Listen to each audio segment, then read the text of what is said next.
What should I do if the charging connector is connected to the car but it doesn't start charging? Check whether there are any foreign objects in the plug.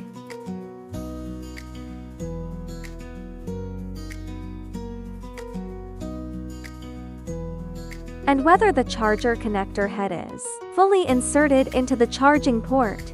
Use sockets 20–25% safety redundancy for 16A output. Insufficient rating causes tripping and charging failure. Check whether the vehicle has set up a scheduled charging appointment. Has it reached the scheduled time?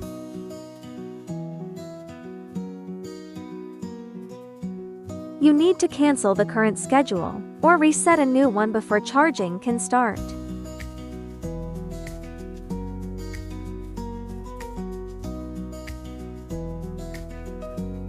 Check if the target battery level is set higher than the current level. Charging will not be possible if it is set lower than the current level.